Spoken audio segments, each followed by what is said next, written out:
और इस बीच एक बड़ी और अहम खबर यह है कि चौथे चरण के मतदान के पहले 3 घंटे पूरे हो गए हैं। पहले 3 घंटे पूरे हो गए। 10 राज्यों के 96 लोकसभा सीटों पर वोटिंग चल रही है और ये वोटिंग की प्रक्रिया 6 बजे तक चलेगी। 96 सीटों पर 1717 कैंडिडेट तो मैदान पर हैं ही। मध्य प्रदेश की 8 लोकसभा सीटों पर मतदान जारी है और बाकी के जगहों पर भी जारी है। देवास, उज्जैन, इंदौर, मंदसौर, रतलाम, खंडवा, खरगोन, इन सभी इलाकों में वोटिंग की प्रक्रिया हो रही है। धार में भी वोटिंग हो रही है और इस पर हमारी पैनी नजर है। हमारे बूथवार इन्फॉर्मर और जिले में हमारे रिपोर्टर आपको हर जानकारी सबसे पहले दे रहे हैं। देखिए, सीएम से हमने सबसे पहले बात की। मध्य प्रदेश के सीएम डॉक्टर मोहन यादव से हमारे संवाददाता विवेक पटैया ने सबसे पहले बातचीत की और इसी में उन्होंने ये कहा कि आपके सामने 2 विकल्प है। आप 2 में से या तो पाकिस्तान परस्त को चुनिए या तो जो राष्ट्र को आगे बढ़ा रहा है उसको चुनिए। ये तो उनकी बात थी। बहरहाल ये 6 तस्वीरें पूर्व उपराष्ट्रपति यानी वेंकैया नायडू अपनी पत्नी के साथ वोट किया। एआईएमआईएम के अध्यक्ष और उम्मीदवार असदुद्दीन ओवैसी ने पत्नी के साथ वोट किया। चंद्रबाबू नायडू पूर्व मुख्यमंत्री, उन्होंने वोट किया। इस बार बीजेपी के साथ गठबंधन है। वाईएसआर जगनमोहन रेड्डी ने, ये जो अभी अपनी पार्टी के चीफ भी हैं, यहां पे असेंबली इलेक्शन भी यानी विधानसभा का इलेक्शन भी है, इन्होंने भी अपने मताधिकार का इस्तेमाल किया। इस बार इनकी बहन अलग हो गई है। चुनौती बड़ी है। अब बीजेपी प्रत्याशी ने भी वोट किया। माधवी लता, जो कि ठीक जो ऊपर देख रहे हैं असदुद्दीन ओवैसी, उनको चैलेंज कर रही हैं। और राज्यपाल त्रिपुरा के सपत्नीक वोट उन्होंने किया है। अब आपको मध्य प्रदेश की 6 तस्वीरें दिखाएंगे। स्क्रीन पर हाजिर हो गई। देवास, इंदौर, बड़वानी, धार, आगर और झाबुआ, इन जगहों पर भी मतदाता बड़ी संख्या में वोट करने के लिए पहुंचे हैं, यानी लोगों में उत्साह है।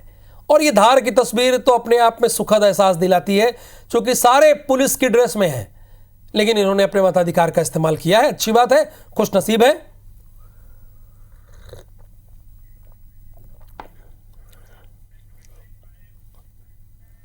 और देखिए, हमारे साथ नीलाभ शुक्ला जी भी जुड़े हुए हैं, जो कि कांग्रेस के प्रवक्ता हैं, और पंकज चतुर्वेदी जी फोन पे वार्तालाप कर रहे हैं। बड़े व्यस्त प्रवक्ताओं में इनकी गिनती होती है।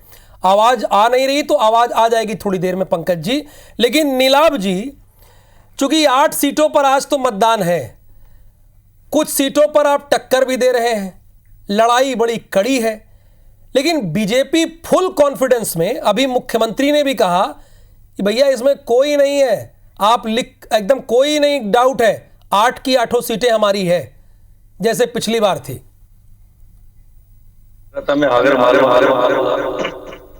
किस तरह लोग परेशान हो रहे हैं सड़कों को लेकर, मतलब विकास के मुद्दे पर वोट नहीं मांग सकते, या तो मंदिर के पीछे छुप जाएंगे। देखिए, अब इनके नेताओं के बड़े बड़े भाषण होंगे। आप देखिए, आप बड़े पत्रकार आपने देखा होगा, 90% भाषण में सिवा कांग्रेस को कोसने के अलावा इंदिरा जी को कोसना, राजीव जी को कोसना, राहुल जी को कोसना, कांग्रेस की बात। अरे आपने क्या किया उस पर बातें करें। आप मोदी जी की गारंटी का झंडा लेकर सबके बीच गए। अरे गारंटी उसकी मानी जाती है, इसकी पुरानी गारंटी आप तोड़ रही हो। तो आप बताइए कि आपने प्रति वर्ष 2 करोड़ नौकरी देने का कहा था, उसका क्या हुआ? 1 के बदले 10 साल लाने का आपने कहा था, क्या हुआ? किसानों की आय दुगनी करने का आपने कहा था, उसका क्या हुआ? अब किसानों पर लाठियां चला रहे हैं, उनके रास्ते में कीले बिछा रहे हैं, उनका अश्रु गैस छोड़ रहे हैं। नीलाभ शुक्ला जी, थोड़ी आवाज में आपकी दिक्कत है, इको है, आवाज आपकी गूंज रही है। मैं पंकज जी से जरा सवाल करता हूं। देखिए पंकज जी, ये 2019 में तो ये जो मालवा निमाड़ की सीटें हैं आपके लिए आसान थी, आपने सभी की सभी सीटें जीत ली थी। लेकिन यहां पर नीलाभ शुक्ला जी हैं, कांग्रेस के प्रवक्ता हैं, वो कह रहे हैं भाई अगर इतना ही काम कर दिया है भारतीय जनता पार्टी ने, इतने ही झंडे गाड़ दिए हैं, तो मुद्दों पे क्यों नहीं रहती है, वो मुद्दे पे चुनाव क्यों नहीं लड़ रही है?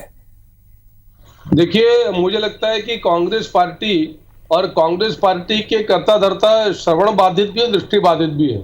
अच्छा, भारतीय जनता पार्टी एक ही मुद्दे पर काम करती है, उसका नाम है विकास, विकास और विकास। लेकिन जब कांग्रेस पार्टी तुष्टीकरण की घटिया राजनीति पर आ जाए वोट जिहाद की बातचीत करे, ओबीसी का अधिकार लूट कर अपने फेवरेट वोट बैंक को बांटने की कोशिश करे, राम मंदिर प्राण प्रतिष्ठा का विरोध करे, संपत्ति कर के लिए विरासत कानून की बात करे, रंग भेद के आधार पर देश के लोगों को रंग के आधार पर बांटने की बातचीत करे, तो इनका चेहरा तो जनता के सामने रखना पड़ेगा ना राहुल जी। और वो इनको बुरा लगता है।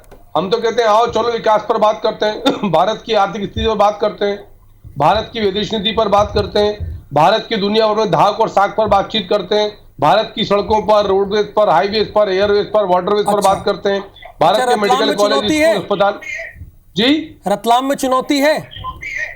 देखिए राहुल जी, भारतीय जनता पार्टी हर चुनाव को चुनौती के रूप में लेती है। अच्छा। छोटा चुनाव हो, बड़ा चुनाव हो, पंचायत का चुनाव हो, सबसे बड़ी पंचायत लोकसभा चुनाव हो, लेकिन जनता की कृपा और आशीर्वाद विकास के हमने किस आधार पर जनता से वोट मांगे? मोदी की गारंटी के आधार पर। मोदी जी की गारंटी क्या है? अरे लेकिन वो तो कह रहे हैं कि 2 पत्नियां होंगी तो 2 लाख दे देंगे ना। वो तो 4 पत्नी वालों के लिए काम कर रहे हैं, जिनकी 4 पत्नी होती है उनको 4 लाख देने की तैयारी कर रहे हैं। एजेंडा राहुल जी यही है कि ये 2 पत्नी 1 पत्नी का विषय नहीं है। नहीं, मैं समझ इनके लक्ष्य पर वो है, इनकी 4 पत्नी होती हैं, 4 पत्नी मतलब 4 लाख समझा नहीं। आप तो 2 आगे बढ़ गए सर। जहाँ 4 शादी की अनुमति है उनके पर्सनल लॉ के हिसाब से, जिनके पर्सनल लॉ को प्रोटेक्ट कर रहे हैं उनके लिए बात कर रहा हूँ सर।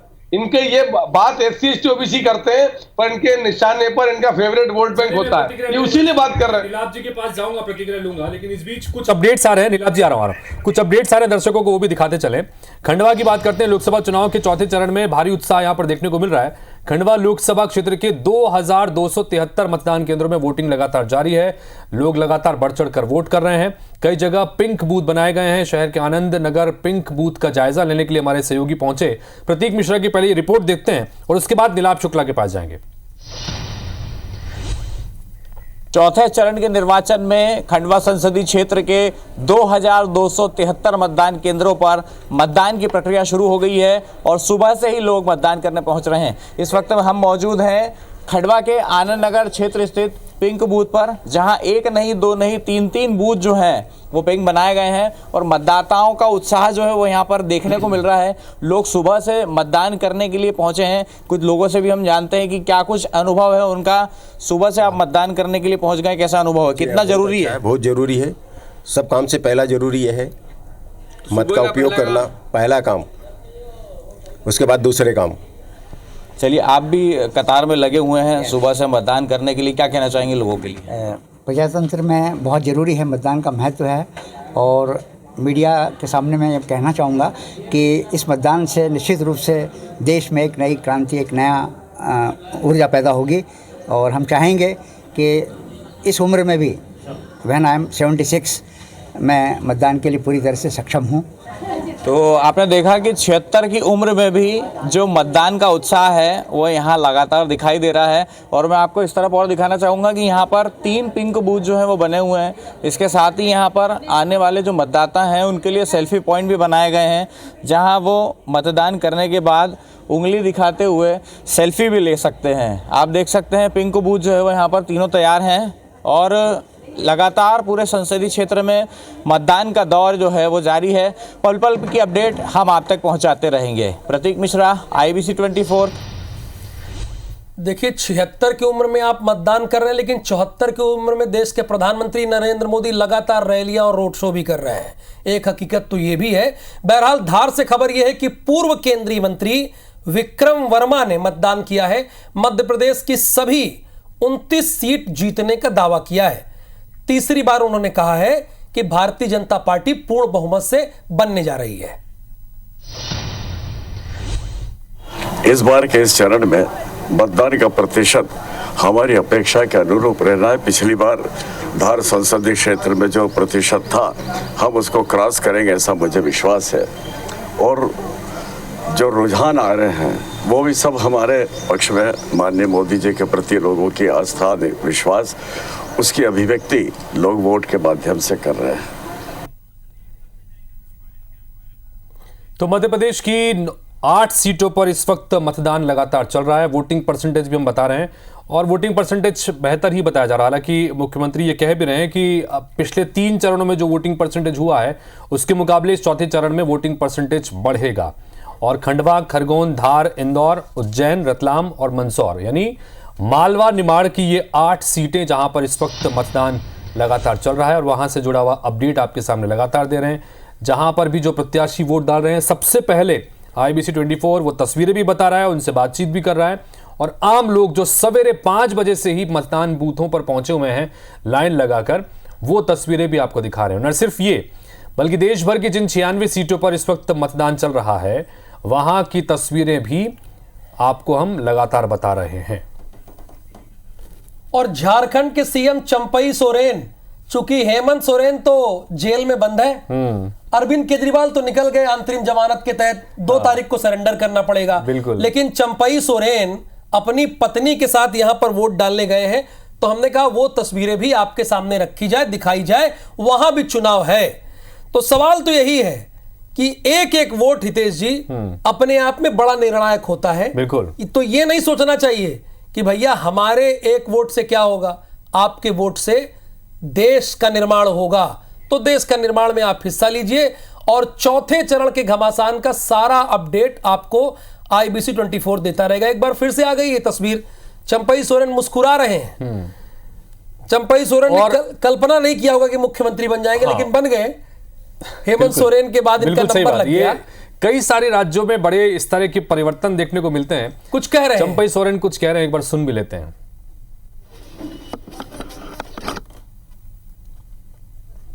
आज मतदान दिन है, सभी से अपील करता हूं कि आप लोग अपना अपना मतदान कीजिएगा, ये अपना मौलिक अधिकार है। चलिए, थैंक यू। झारखंड की जनता तो चंपई सोरेन अपनी बात यहां पर रखते हुए, और शिबू सोरेन के बड़े खास माने जाते रहे हैं। और हेमंत सोरेन को जब परिस्थितियां हुई, उन्हें जेल जाना पड़ा, तो उसके बाद किसे सीएम बनाया जाए, तो चंपई सोरेन के नाम पर मोहर लगी है, उन्होंने वोट दे दिया है। चलिए हमारे साथ में अब हम डिबेट, जी आप कुछ कहना चाह रहे थे। हितेश जी, बात यह है ना, जहां से हमने डिबेट छोड़ी थी, चूंकि आप चाहे पंकज चतुर्वेदी हो या नीलाभ शुक्ला जी हो, IBC देख रहे हैं, उनको पूरी जानकारी भी तो मिल जा रही है कि भाई झारखंड में चंपई सोरेन ने वोट डाला, ये पता चल गया पंकज जी को। अब कहीं देखने की जरूरत नहीं है, दूसरा फोन रख दीजिएगा, 1 घंटे के लिए आप दोनों हमारे साथ हैं। बड़ी क्लियर बात है, पंकज जी और नीलाभ जी। नीलाभ जी देखिए, बात यहां पे खत्म हुई थी कि पंकज, मैंने कहा कि भाई चुनौती है रतलाम में, तो उन्होंने कहा चुनौती है, उन्होंने माना। बाकी बीजेपी नेता तो खारिज कर देते, लेकिन उन्होंने माना। मैंने कहा भाई 2 पत्नी अगर होगी तो 2 लाख मिलेगा, तो वो तो आज 4 पत्नियों पे आ गए। मतलब समझ रहे हैं, वो कह रहे हैं कि कांग्रेस को एक ही पक्ष का वोट मिल जाए वो बड़ी बात है। ये देखिए एलिगेशन आप पर लगा दिया उन्होंने। क्या आपको सिर्फ उन्हीं लोगों का वोट चाहिए, ऐसा कुछ है? या तो क्लियर कीजिए भाई, यहां रखिए, पंकज जी जवाब देंगे। देखिए, पंकज जी की बात में सुन रहा था ना, बड़ी बड़ी बातें करी, विकास पे मुद्दे पे मांग रहे हैं वोट, मोदी की गारंटी पे वोट मांग रहे हैं। जबकि पंकज जी, आपने पूरे आपके जो वक्तव्य सुन रहा था मैं, आपके नेता सिर्फ बात कर रहे हैं किस पे, मंगलसूत्र पे, विरासत के कानून को तोड़ मोड़ के झूठा पेश कर रहे हैं, मछली मांस मटन पे बात कर रहे हैं। आप बात कर रहे हैं आपकी 2 भैंस, एक भैंस कांग्रेस खोल कर ले जाएगी, कहीं विषय पे बात नहीं हो रही है।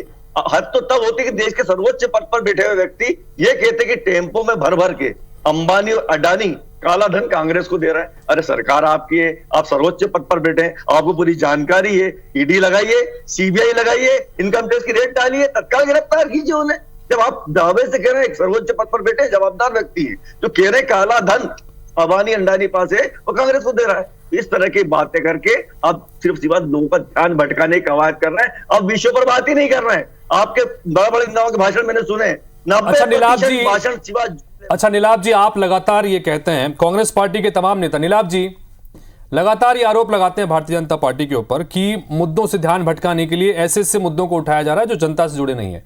आपकी ही पार्टी के कई वरिष्ठ नेता हैं, वो विरासत टैक्स की बीच में बात लेकर आते हैं, वो रंग रूप की बात करते हैं, वो पाकिस्तान का जिक्र करते हैं, पाकिस्तान के पास एटम बम है वो भी कहते हैं। कैलाश विजयवर्गीय को सुन लेते हैं, फिर आपके पास आऊंगा मैं। कैलाश उनको सुन लेते हैं।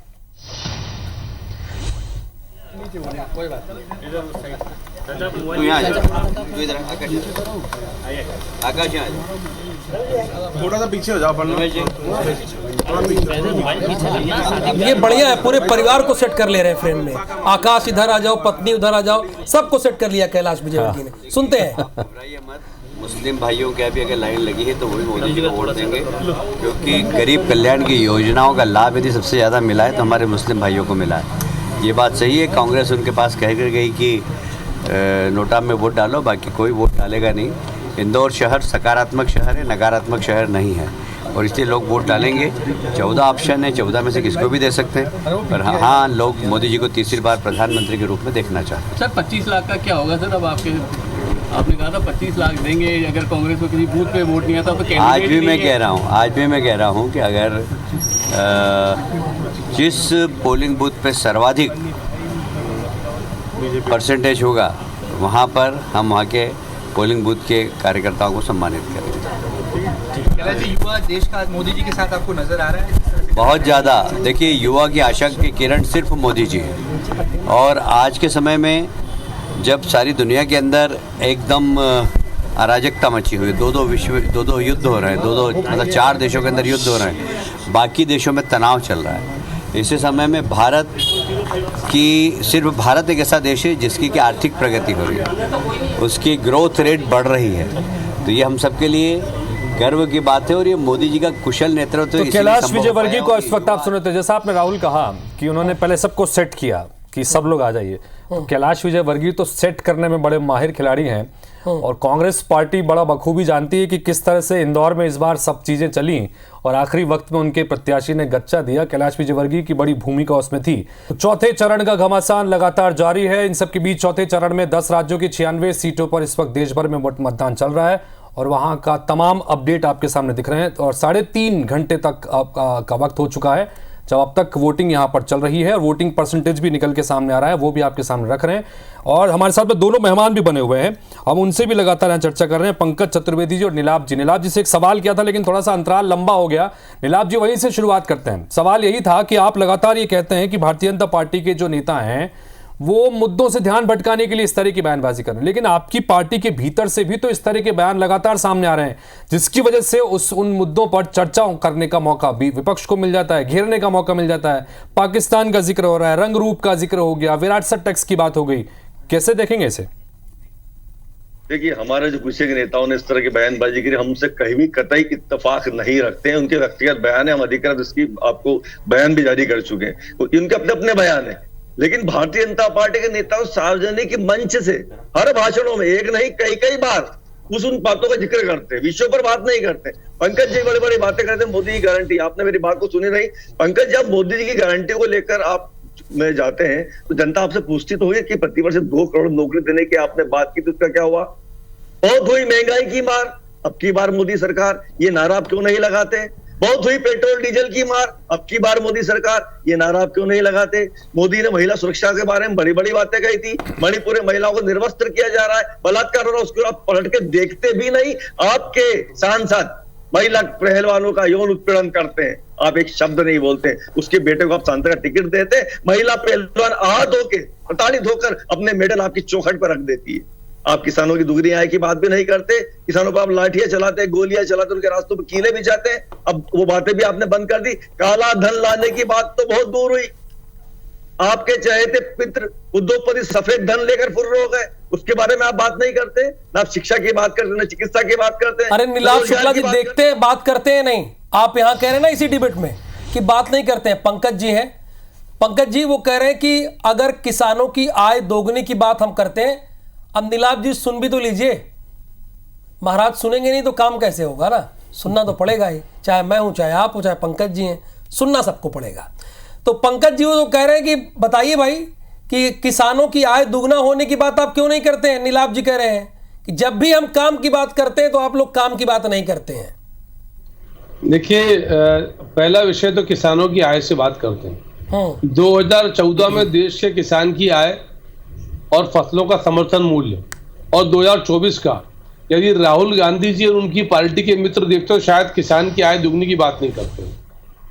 भारत की उपज क्षमता की बात करते तो शायद किसानों की आय की बात नहीं करते। और मेरा तो सिर्फ इतना सा आग्रह है, जो मैंने पहले चरण में कहा कि भारतीय जनता पार्टी सिर्फ विकास की बात करती है, पर यदि कांग्रेस पार्टी का कोई नेता रंग भेद के आधार पर भारत को बांटेगा तो उसकी चर्चा नहीं की जाएगी। राहुल जी, यदि कांग्रेस पार्टी के नेताओं को पाकिस्तान गैंडम बम से डर लगता है तो राहुल गांधी के मित्रों को लगता होगा। कौन है मणिशंकर अय्यर, सैम पित्रोदा? कोई छोटे मोटे लोग हैं? राहुल गांधी जी के पिताजी के दोनों सहपाठी अभिन्न मित्र हैं। राहुल गांधी जी के मित्र, मार्गदर्शक और फिलोसोफर हैं। जिनके माध्यम से राहुल गांधी विदेश घूमते हैं, सैम पित्रोदा के साथ दिखते हैं, आज कह रहे हैं वो उनका बयान है, वो भी जब गले पड़ गया तो पीछा छुड़ाया। फिर राहुल गांधी ने खुद क्या कहा, इनकी पार्टी ने, इनका मैनिफेस्टो पढ़िए, ये उसमें अल्पसंख्यक का कॉलम है घोषणा पत्र में, वहां लिखा है कि अल्पसंख्यकों के पर्सनल लॉ की बात करेंगे। कौन सा अल्पसंख्यक के देश में राहुल जी जिसका पर्सनल लॉ है, सिवाय इनके फेवरेट वोट बैंक के? बहुसंख्यकवाद का विरोध करेंगे। कौन सा फेवरेट वोट बैंक? आपको एक मिनट, एक तस्वीर है, इस वक्त तस्वीर दर्शकों को दिखा दें, ये बड़ी अच्छी तस्वीर है, पटना साहिब, बिहार की ये सीट है पटना साहिब, वहां इसकी तस्वीर आपको दिखा रहे हैं, और लंगर चल रहा है एक गुरुद्वारा में, और उस लंगर में पहुंचे हुए हैं प्रधानमंत्री नरेंद्र मोदी, और बकायदा देख रहे हैं कि आप सिख परिवेश में ही उन्होंने धारण किया हुआ है, और लंगर में जो लोग वहां पर भोजन कर रहे हैं उनको अपने हाथों से खाना परोस रहे हैं। ये भी एक तस्वीर है। पटना साहिब महत्वपूर्ण सीट, और शत्रुघ्न सिन्हा यहाँ से हालांकि पहले लड़ते थे, लेकिन अब चूंकि वो अलग सीट से लड़ रहे हैं, तो ये बड़ी महत्वपूर्ण है ये तस्वीरें भी। बिल्कुल, अपने आप में बड़ी खास तस्वीर है। देश के प्रधानमंत्री नरेंद्र मोदी इस बार तीसरी बार लड़ाई है, और देखिए पटना साहिब के गुरुद्वारा में जो लंगर में मौजूद लोग हैं उन्हें प्रसाद वितरित करते हुए आगे बढ़ रहे हैं। रविशंकर प्रसाद यहां से चुनाव लड़ रहे हैं, लेकिन ये तस्वीर यहां से निकली है तो बड़ी दूर तक जाएगी हितेश जी। बिल्कुल, ये तस्वीरें अपने आप में बड़ी खास है, और अब आगे भी आपको हम अपडेट देते रहेंगे। आप चलिए फिलहाल ये तस्वीर आइए इस पे। आज इसलिए भी एक है कि आज अपना नॉमिनेशन कल दाखिल करेंगे वाराणसी से, और आज एक रोड शो भी करने वाले हैं, वो रोड शो की तस्वीरें भी जाएंगी, तो वो भी हम आपको लगातार दिखाते रहेंगे जी। चलिए अंशुल से तो लेंगे, एक छोटा सा जवाब नीलाभ जी पर इस पे ले लेते हैं। अंशुल से जाएंगे, उनसे पूछेंगे, लेकिन नीलाभ जी देखिए तस्वीरें अभी आ गई, प्रधानमंत्री नरेंद्र मोदी बाकायदा गुरुद्वारे में मौजूद है। अक्सर वो ऐसा काम करते रहते हैं, अक्सर ऐसा काम करते रहते हैं, हम लगातार देखते तरह तरह के उस तरह काम करते रहते हैं। मैं विषय पे बात करना चाहता हूँ, मैं गारंटी पर बात करना चाहता हूँ, मैं इन बातों पर चर्चा करना ही नहीं चाहता। तो ठीक है, पंकज जी से बात कीजिएगा ना, आप दोनों प्रवक्ता हैं। अच्छा है, पंकज जी से डायरेक्ट बात कीजिएगा। हम लगातार इस तरह की तस्वीर हम लगातार देखते आ रहे हैं, तरह तरह की तस्वीरें। हाँ, तो उससे मतलब नहीं, हम आ जाइए देश की इकोनॉमी में बात करते हैं, बात करना, आइए देश की इकोनॉमी में बात करते हैं। मैं अरे नीलाभ जी सुन लो झूठ आपका, राहुल जी ये कह रहे हैं 30 लाख नौकरियां देंगे, केंद्र सरकार में 40,000 पद हैं, 9.5 लाख खाली हैं, कहां से देंगे 30 लाख नौकरियां? ये कह रहे हैं हर महिला को 1 लाख रुपए देंगे, 67 करोड़ महिलाएं देश में, कहां से दोगे भैया? हर महिला को 1 लाख रुपए वहां से दोगे जहां से निश्चय हराल का या चोरी करके माल दबा रखा है, कहां से दोगे? ये झूठ बोलने वाली पार्टी, असत्य बोलने वाली पार्टी 60 साल में क्या किया? इंदिरा गांधी बोलती थी गरीबी हटाएंगे, अभी भी कह रहे हैं गरीबी हटाएंगे। अरे 50 साल हो गए भैया, कब तक गरीबों के नाम पर लूट खसोट करोगे आप? ये आकाश में, पाताल में, जमीन में, कोई जेल में, कोई बेल में, ऐसा तो समूह इनका है। ये क्या विकास की बात करेंगे? चलो कितनी सड़कें बनी भारत में 10 साल में नाप लो, एयरपोर्ट नाप लो, सड़कें नाप लो, हाई स्पीड ट्रेन नाप लो, स्कूल, कॉलेज, अस्पताल, मेडिकल कॉलेज, डॉक्टर, डिफेंस में हम चौथे नंबर के एक्सपोर्टर हैं दुनिया का, मालूम है? अरे नाप लीजिए कह रहे हैं नीलाभ शुक्ला जी, नाप लीजिए कह रहे हैं, चाहे सड़क नाप लीजिए, चाहे एयरपोर्ट नाप लीजिए। मेरी बात सुनिए, मैं अब उनका डिबेट करता रहता हूँ। पंकज जी क्या इनके भारतीय जनता पार्टी को पर्चा पकड़ा दिया जाता है, ये ट्विंकल ट्विंकल लिटिल स्टार, मछली जल की रानी है, इसी कविता पढ़ लेते हैं और आगे टीवी चैनल पे आगे बिना सोचे समझे बोलना। नहीं समझा नहीं, मतलब एक मिनट नीलाभ जी, ट्विंकल ट्विंकल लिटिल स्टार मतलब समझा नहीं, मतलब समझ नहीं पाया। पर्चा पकड़ा दिया जाता है, तो आपको कांग्रेस की तरफ से पर्चा नहीं, एक मिनट ना, आपको कांग्रेस की तरफ से पर्चा नहीं पकड़ाया था? पूछो कितने IITs बना दिए, कितने एम्स खड़े कर दिए, कितने विश्वविद्यालय खड़े कर दिए, कितने लेन बना और विकास को इनको ट्विंकल ट्विंकल लिटिल स्टार समझ में आता है। ये राहुल गांधी जी को सुनाओ भैया कहानियां, twinkle twinkle little star, Rahul Gandhi जिनको सुपरस्टार मानते हो, 25 बार फ्लॉप हो, उनको सुनाओ कहानियां। मछली जल की रानी सुनाओ राहुल गांधी जी को, पानी को पप्पा रोटी को मम्मम सिखाओ राहुल गांधी जी को, जिनको शालीनता नहीं है उनको सिखाओ राहुल गांधी जी को, जो आप लोग को बुद्धि की वटी नहीं देते उनको सिखाओ राहुल गांधी जी को। करो बात IIT पर, IIM पर, मेडिकल पर, स्कूल पर, कॉलेज पर, अस्पताल पर, डिफेंस पर, मोबाइल पर, सेमीकंडक्टर पर, टेलीकम्युनिकेशन पर, भारत की साख पर, मान सम्मान पर, क्यों नहीं बात करते उसके ऊपर? चलिए भैया, ये चर्चा लगातार हम कर रहे हैं चलिए, क्योंकि हम चर्चा दर्शक जारी थोड़े रखें। से कंफ्यूज रहेंगे इस वक्त कि ये आवाज दरअसल हम क्योंकि स्क्रीन पे जो तस्वीरें आ रही हैं वो तस्वीरें हम लगातार दिखा रहे हैं, क्योंकि प्रधानमंत्री नरेंद्र मोदी पटना साहिब पहुंचे हैं बिहार में, और लंगर की तस्वीर आपको हमने दिखाई, और पटना साहिब की इस गुरुद्वारे में बाकायदा पहुंचे और गुरुद्वारे में उन्होंने मत्था टेका।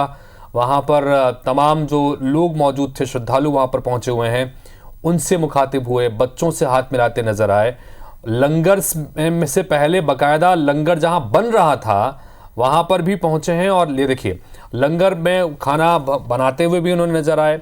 तो कुल मिलाकर चूंकि सिख धर्म की ये है भी मानसिकता कि ये मान्यताएं हैं कि जो सेवा है वो सबसे ऊपर माना जाता है, और उसी के तहत यहाँ पर आप देखिए उन्होंने लंगर के बाद में बाकायदा भोजन भी परोसा है, जो प्रसाद है उसे वो भी परोसा है। बिल्कुल, ये पटना सिटी में है तख्त श्री हरिमंदर साहब गुरुद्वारा, जहां पर प्रधानमंत्री मोदी पहुंचे हैं। उन्होंने माथा टेका, अरदास की, लंगर खाया और परोसा भी। पीएम ने यहां लंगर की सेवा भी दी। पंगत में बैठे लोगों को पीएम ने खाना खिलाया। पीएम यहां करीब 20 मिनट यहां पर रहे। उनके साथ रविशंकर प्रसाद, जो कि यहां से लड़ भी रहे, अश्वनी चौबे भी रहे।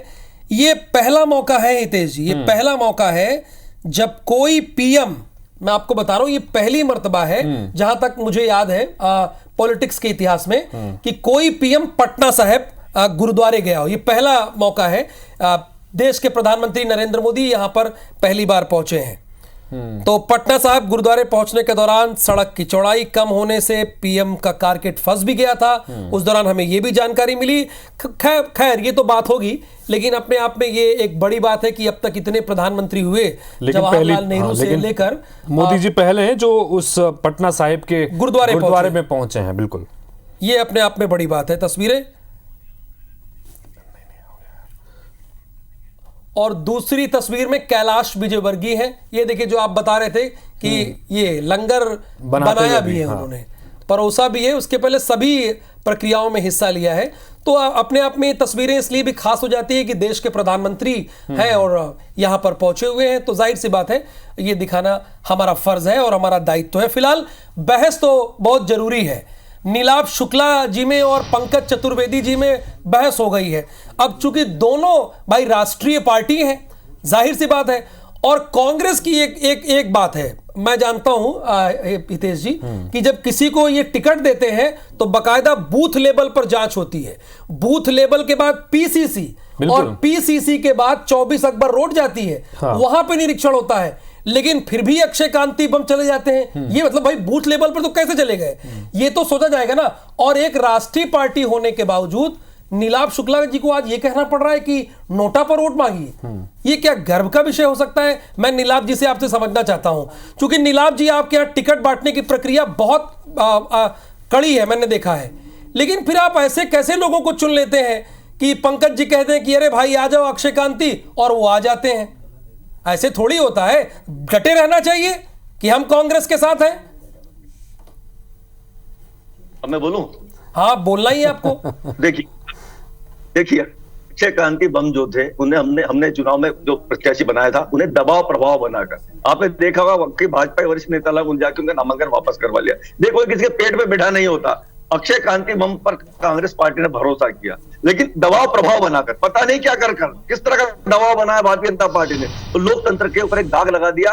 अब आप कहते हैं नोटा की बात। देखिए, इंदौर शहर है मां अहिल्या की नगरी, या आज तक ऐसा कार्य नहीं हुआ कि इंदौर के दामन पे दाग लगे। अब ये जीत रहे हैं, एक तरफा जीत, अकेले दौड़े और अकेले ही जीते। क्या ये जीत पे गर्व महसूस कर सकेंगे? क्या ये अपना चेहरा आईने में देख सकेंगे? क्या ये अपनी जीत पे प्रफुल्लित हो सकेंगे? क्या इनके कार्यकर्ता जीत का उत्साह मना सकेंगे? नहीं, क्योंकि सुमित्रा महाजन इनके वरिष्ठ जो नेता है, 8 बार के सांसद रह चुके, लोकसभा स्पीकर भी रह चुके, उन्होंने खुद कहा है कि मैं आहत हूं। ये क्यों हुआ है? मुझे वरिष्ठ जन फोन लगा कर कह रहे हैं, इंदौर के प्रबुद्ध जन फोन लगा कर कह रहे हैं कि नोटा हम दबाएंगे। नोटा, क्योंकि इंदौर की अस्मिता का सवाल है। इंदौर में आज तक ऐसा नहीं हुआ। जिस तरह लोग एक और तो बड़ी बड़ी बातें कर रहे थे कि हम 7 लाख से जीतेंगे, 8 लाख से जीतेंगे, तो ऐसा क्या भय हो गया कि आपने हमारे प्रत्याशी का अपहरण ही कर लिया? ठीक है, पंकज जी बताइए। पंकज जी, लगातार इस बात को लेकर सवाल खड़े होते रहे, कांग्रेस पार्टी ने अपने प्रत्याशी जी। देखिए हितेश जी, कांग्रेस के प्रत्याशी ने क्या कहा, खाली इंदौर में नहीं कहा, उड़ीसा में कहा, कि हमारे पास साधन संसाधन नहीं है, कोई नेता कैंपेन करने नहीं आया। कौन सा बड़ा नेता इंदौर पहुंचा था अक्षय कांति बम जी के विड्रॉल के पहले? कोई नहीं थे जी। दूसरा, इसके बाद आप इनके पतन की पराकाष्ठा देखिए कि उस चुनाव में भारतीय जनता पार्टी के अलावा 13 प्रत्याशी हो रहे हैं, कुछ 14 प्रत्याशी हैं। उन 13, चलो भाजपा से आपका बैर है, उन 13 प्रत्याशियों ने आपका क्या बिगाड़ा जो आप कह रहे हो नोटा को वोट दो? नोटा का वोट तो रद्द होना है। आज उस कांग्रेस की जो अलग अलग राज्यों में याचक की स्थिति में है, कहीं ममता बनर्जी जी के सामने, कहीं अखिलेश जी के सामने, कहीं लालू जी के सामने, कहीं केजरीवाल और भगवंत मान जी के सामने, वो कांग्रेस पार्टी जो देश भर में 272 सीटें नहीं ढूंढ पाई चुनाव लड़ाने के लिए, उससे कम पर लड़ने की इनकी राजनीतिक क्षमता बची है, और भारतीय जनता पार्टी से मुकाबले की बात करते हैं। अरे शर्म आना चाहिए। नोटा की बात करते हो, संवैधानिक प्रक्रियाओं का अपमान करते हो, 13 प्रत्याशियों को आप खारिज करने वाले कौन होते हो? बात दोनों तरफ से शर्म पर आ गई है। एक तरफ नीलाभ शुक्ला जी कह रहे हैं कि शर्म आनी चाहिए पंकज चतुर्वेदी जी को, यानी बीजेपी को, और एक तरफ पंकज चतुर्वेदी जी कह रहे हैं कि कांग्रेस को शर्म आनी चाहिए। बहरहाल खंडवा से अंशुल मुकाती भी हैं, और जाहिर सी बात है पंकज जी भी चाह रहे होंगे, नीलाभ शुक्ला जी भी चाह रहे होंगे कि खंडवा की स्थिति क्या है, वहां पे वोटिंग परसेंटेज क्या है, वहां पे माहौल क्या है, ये तो जानना आप दोनों लोग चाह रहे होंगे। तो अंशुल मुकाती, जो भी आपकी ग्राउंड रिपोर्ट हो बताइए।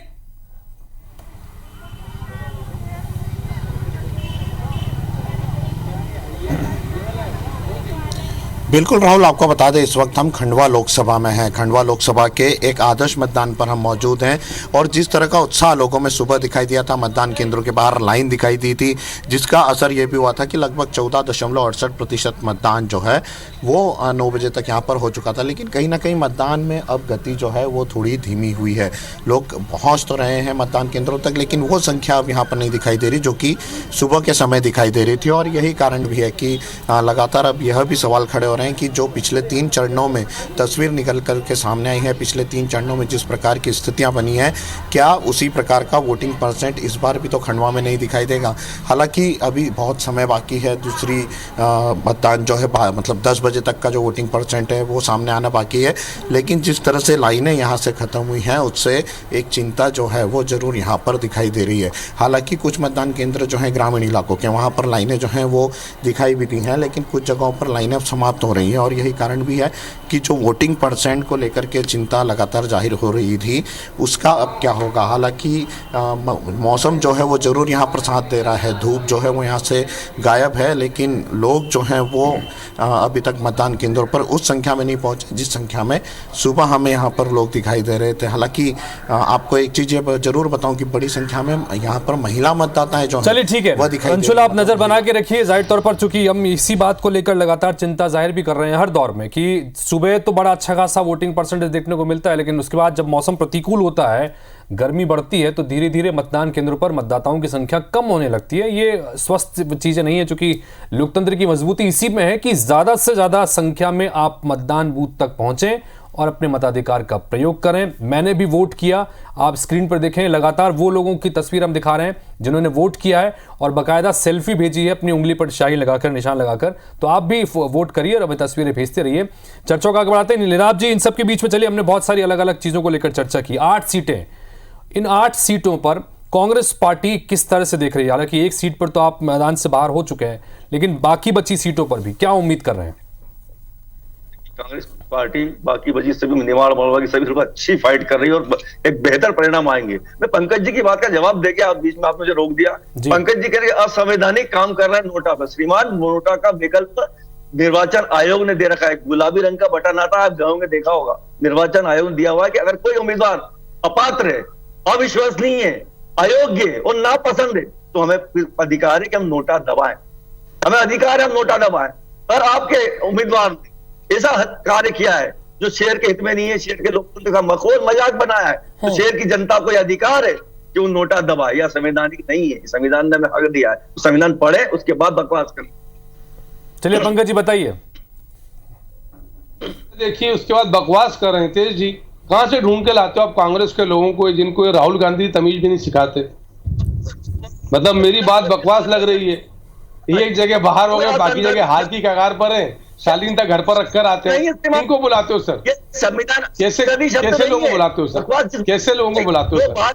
आप भाई, इनका मूल्य हो या ना हो, पर आईबीसी का तो मूल्य है पंकज जी, राहुल जी, पंकज जी, वैसे तो मैं किसी पे व्यक्तिगत टिप्पणी पे नहीं पड़ता, लेकिन अब तो सर बुलाने की परंपरा ही खत्म हो गई। बीजेपी वाले भी भेजते हैं, कांग्रेस वाले भी भेजते हैं। अब वो तो पुरानी बात हो गई ना। आपको तो बीजेपी दफ्तर ने भेजा होगा, उनको भी कांग्रेस दफ्तर ने भेजा होगा। तो सर आप दोनों मेरे लिए आदरणीय है और आईबीसी के लिए नीलाभ जी भी आदरणीय है और आप भी। मेरा तो आग्रह इतना सर कि कांग्रेस का मूल्य होने पर आईबीसी 24 का मूल्य है और उसका प्रतिनिधि यहाँ बैठकर दूसरे की बात को बकवास बोले तो शर्म आती है ऐसी डिबेट के ऊपर। और सिर्फ मैं इतना तक कहना चाहता हूँ कि एक जगह सुन लो भाई नीलाभ, सुनो, परेशान मत हो, की शालीनता आपकी सुन तो अरे भाई। अच्छा ठीक है नीलाभ जी आ रहे हैं, नीलाभ एक बार सुन लेते हैं। परेशान मत हो भाई, मुझे समझ, देखिए संक्षेप में रखिएगा पंकज, अपनी बात रखिए सीधा। हम एक जगह से बाहर, बाकी पे हार। ये पार्टी पिछले 10 साल से देश में 10% सीटें नहीं जीत पाई। ये संविधान की बात कर रहे थे, संविधान तो राहुल गांधी ने भी नहीं पढ़ा, उनकी दादी जी ने भी नहीं पढ़ा था। मैंने ये कहा कि पॉलिटिकल पार्टी नोटा का प्रचार नहीं करती, इलेक्शन कमीशन ने सुविधा दी है। कांग्रेस पार्टी को किसने अधिकार दिया कि वो नोटा का प्रचार करे? मैंने तो पतन की पराकाष्ठा गिनाई थी, कई जगह याचक थे ये अलग अलग प्रतिपक्षी दलों के सामने, और 272 कैंडिडेट जिसको देश भर में नहीं मिले हों, जो पिछले 2 चुनावों से 10% सीटें नहीं जीत पा रहे हो, नेता प्रतिपक्ष नहीं बना पा रहे हो, जिनके कोई नेता जेल में कोई बेल में हो, जो पाकिस्तान के एटम बम से डरते हो, जो मुसलमानों की बात करके तुष्टीकरण की राजनीति करते हो, तो उन लोगों को देश जवाब दे रहा है। अब की बार 405 फिर मोदी सरकार, मोदी जी गारंटी के साथ भारत देश। अरे परेशान मत हो भाई, मत चिंता करो। चलिए समय खत्म हो गया। इस पर हमने बहुत डिटेल में चर्चा की, लेकिन 20 सेकंड में जवाब तो लेते हैं। नीलाभ जी जवाब ले लेना चाहिए। नीलाभ जी बात कह लीजिए, नीलाभ जी कह लीजिए, परेशान है, ले लीजिए, बहुत परेशान है। नीलाभ जी बोलिए 20 सेकंड खाली दे रहे हैं आपको, बोलिए। मैंने इसलिए आपकी बात को बकवास कोई असंसदीय शब्द नहीं है। जिस बात का कोई तथ्य नहीं होता, जिस बात को बिना तथ्य के बोला जाता है उसे बकवास कहा जाता है। व्याकरण में शब्द है, कोई शब्द नहीं है इसका बुरा मान रहे। तो मैं आपसे वही बात। चलिए बहुत शुक्रिया आप दोनों का, बहुत शुक्रिया आप दोनों का चर्चा में शामिल होने के लिए, बात रखने के लिए। तो कुल मिलाकर मध्य प्रदेश की 8 सीटों पर और उसके साथ ही देश भर की 96 सीटों पर लगातार चौथे चरण का मतदान चल रहा है और उसका अपडेट आपको दे रहे हैं।